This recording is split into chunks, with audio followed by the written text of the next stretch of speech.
Breaking news చూస్తున్నాం. చైనాలో ఒక నిశ్శబ్ద యుద్ధం జరుగుతోందా? చైనా అధ్యక్షుడు జిన్పింగ్ ఎక్కడ?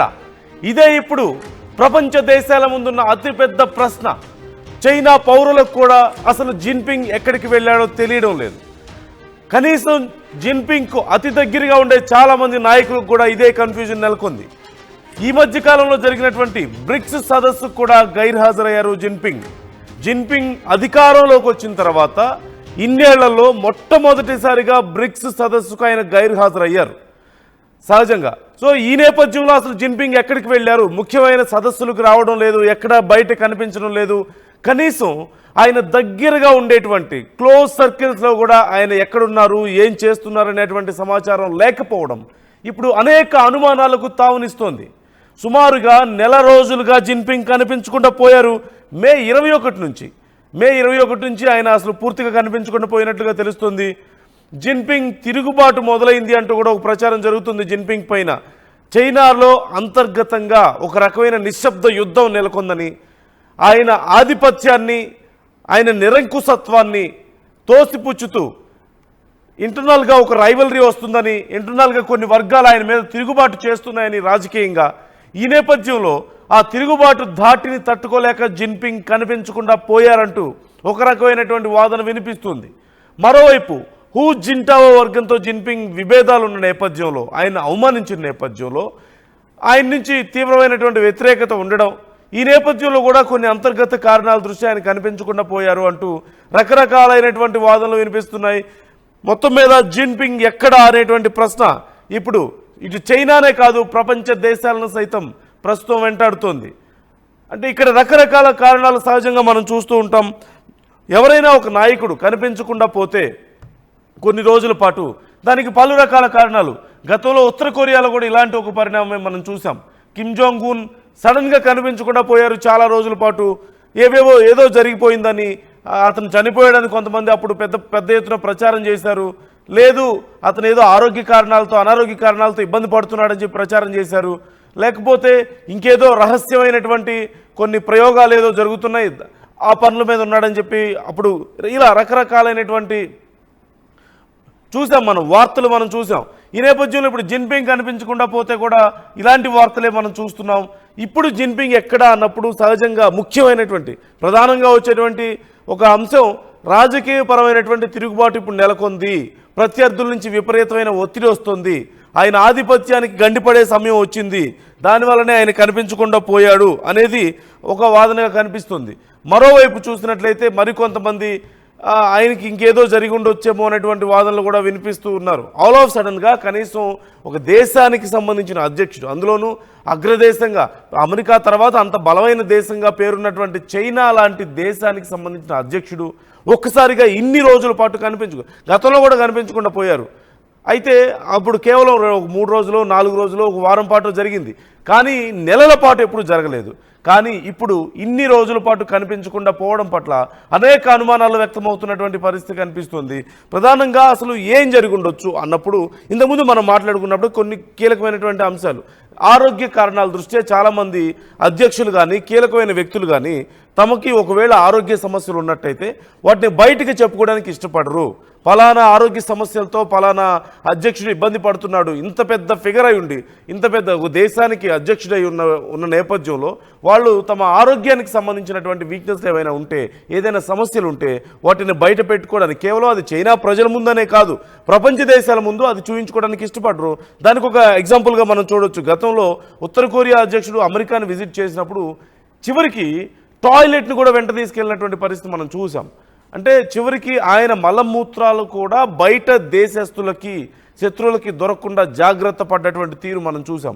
కేవలం ఆయన విషయంలో కాదు, ప్రపంచ దేశాల్లో చాలామంది అధ్యక్షులు ఇతర దేశాలకు వెళ్ళినప్పుడు తమకు సంబంధించిన ఏ చిన్న క్లూ కూడా బయట దేశాలకు వెళ్లకుండా తమ ఆరోగ్యానికి సంబంధించి కానీ మానసిక పరిస్థితికి సంబంధించి కానీ మనం చూస్తూనే ఉంటాం.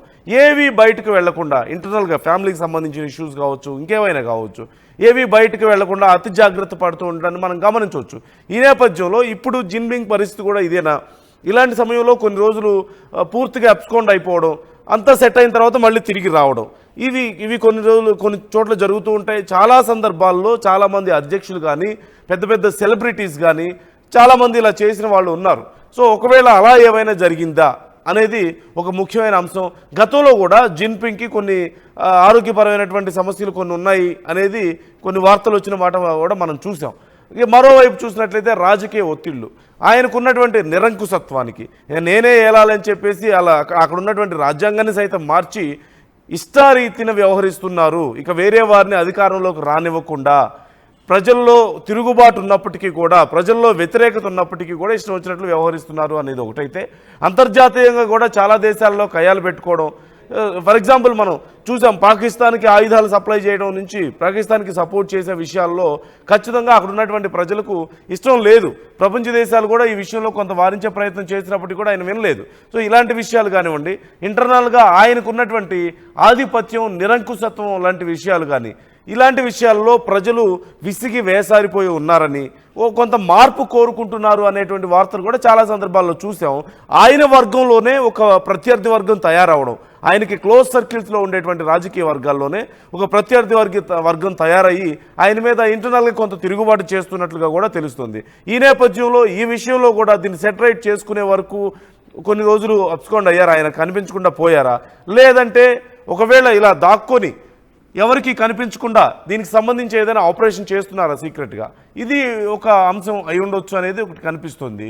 మరోవైపు మరొక ముఖ్యమైన అంశం, చాలా సందర్భాల్లో దేశాల అధ్యక్షుల మీద కొన్ని రకాల అటాక్స్ జరుగుతూ ఉంటాయి. సహజంగా అటాక్స్ అంటే డైరెక్ట్గా ఫిజికల్గా ఎవరో వచ్చి అటాక్ చేయాల్సిన అవసరం లేదు. రకరకాలైనటువంటి అటాక్స్ జరుగుతూ ఉంటాయి. వాళ్ళ మీద ఏవో విషప్రయోగాలు జరగవచ్చు, లేదంటే ఇంకేమైనా అటాక్స్ జరగవచ్చు, సీక్రెట్ ఆపరేషన్స్ జరుగుతూ ఉంటాయి శత్రు దేశాల నుంచి. సో అలాంటి ఏదైనా థ్రెట్ ఉందా, అలాంటి థ్రెట్ ఉన్నప్పుడు జరగకపోయినా సరే ఏదైనా థ్రెట్ ఉంది, సిచ్యువేషన్ చాలా సెన్సిటివ్గా ఉంది, లేదంటే ఇంకేదైనా జరిగే ప్రమాదం ఉందేమో అనేటువంటి అనుమానం బలంగా ఉన్న టైంలో కూడా ఇలా కనిపించకుండా పోయేటువంటి అవకాశాలు కనిపిస్తూ ఉంటాయి. ఈ నేపథ్యంలో ఒకవేళ ఇప్పుడున్నటువంటి పరిస్థితులు చూస్తుంటే సహజంగా ఇది చాలా అబ్నార్మల్ కండిషన్. నార్మల్గా ఒక 3 రోజులు 4 రోజులు వారం రోజులు కనిపించకపోతే సరే ఏదో కారణం అయి ఉండొచ్చు అనుకోవచ్చు. కానీ ఇన్ని రోజుల పాటు సుమారుగా నెలకు పైగా గడిచిపోయింది, అయినా కనిపించడం లేదు అంటే ఇది కొంచెం అబ్నార్మల్గా ఉంది. ఇంత పెద్ద అధ్యక్షుడు అలాగే బ్రిక్స్ సదస్సు లాంటి వాటికి హాజరు కావడం లేదు, చాలా దేశాల్లో ఉద్రిక్త పరిస్థితులు ఉన్నాయి, హాజరు కావడం లేదు. అమెరికా లాంటి దేశాలతో వాణిజ్యపరమైనటువంటి సమస్యలు రోజు రోజుకు ముదురుతున్నాయి, వాటిని గురించి అడ్రస్ చేయడం లేదు. ఇలా ప్రజల్ని పట్టించుకోక, అక్కడ ఉన్నటువంటి సమాజాన్ని పట్టించుకోకుండా, అక్కడ ఉన్నటువంటి రాజకీయాలని పట్టించుకోకుండా, ఏదీ లేకుండా, ఎక్కడ అడ్రస్ చేయకుండా అసలు ఎటు వెళ్ళిపోయినట్టు అనేది కీలకమైన ప్రశ్న. అంటే ఇలాంటి ఒక అబ్నార్మల్ కండిషన్స్ ఉన్నప్పుడు మాత్రమే ఇలాంటి ఒక అబ్నార్మల్ బిహేవియర్ కూడా ఉండొచ్చు అనేది ఒక విశ్లేషణ మనకుంది రాజకీయాల్లో. ఈ నేపథ్యంలోనే ఇంకేదైనా థ్రెట్ ఉందా ఆయనకి అనేది ఇక్కడ ఒక అంశంగా కనిపిస్తుంది.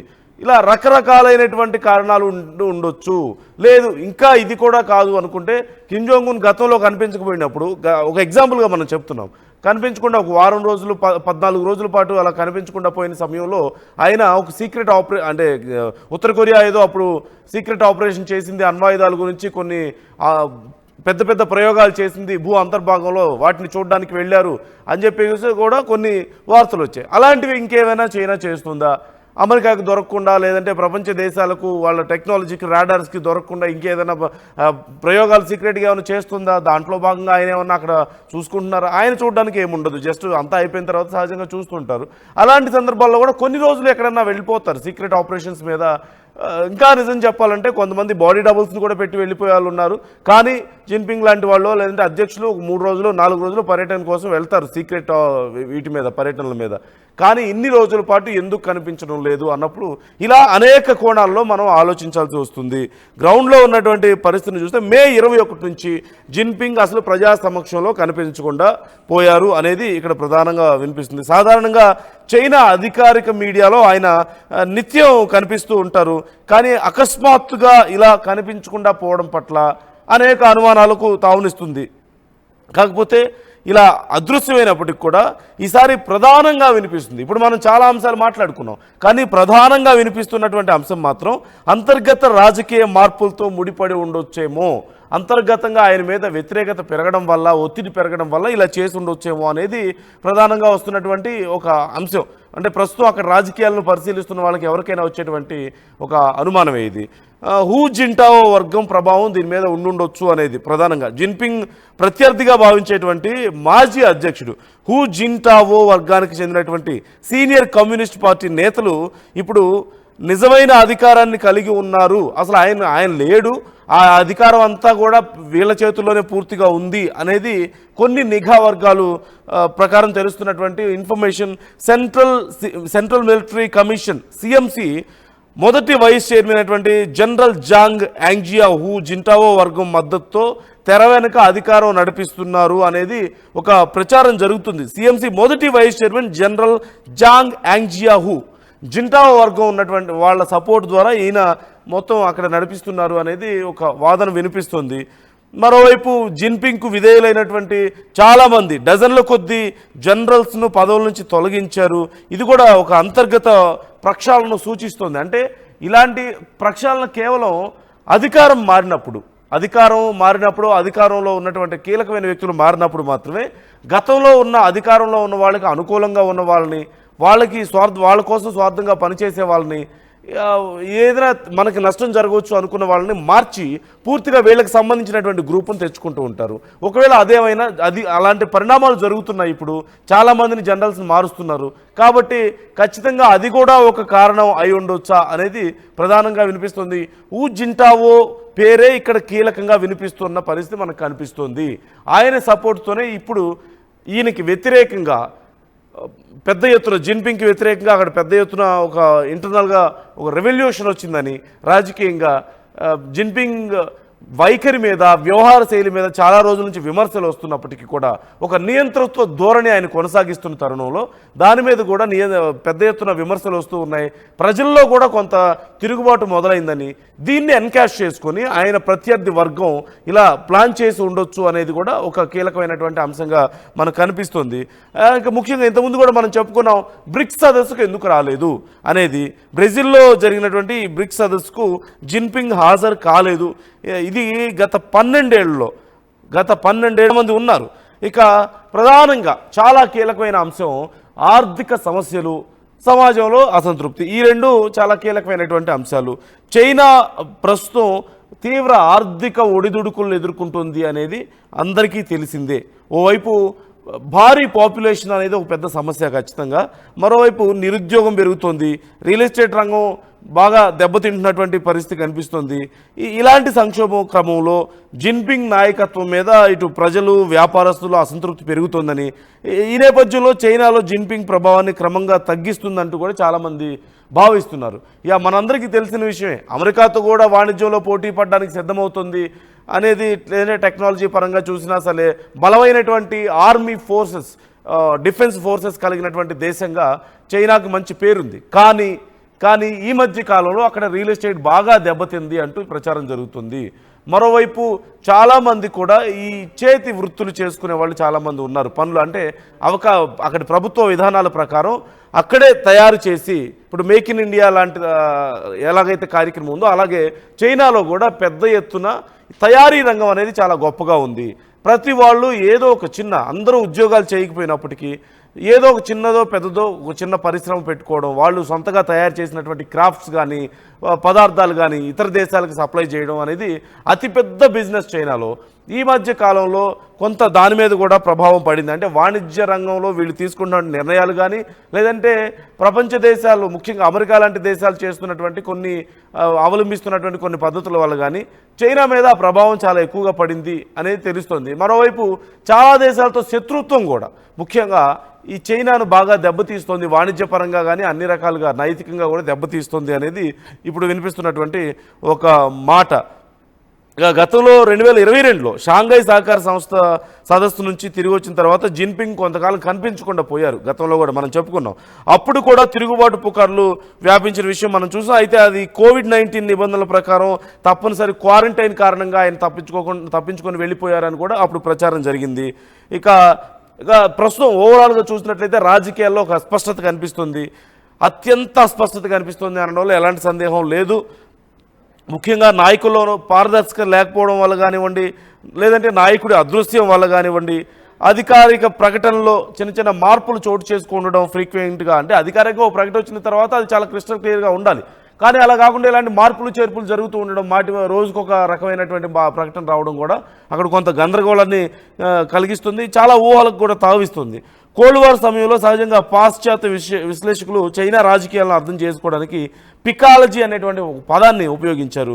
దీనిలో పీపుల్స్ డైలీలో ప్రచురించినటువంటి ప్రకటనలు కానీ, అధికారిక ఫోటోలు కానీ, సమావేశంలో సీటింగ్ అమరికలు వంటి చిన్న చిన్న సంకేతాలను కూడా విశ్లేషించి అంతర్గత మార్పులను వాళ్ళు అంచనా వేస్తూ ఉండేవాళ్ళు.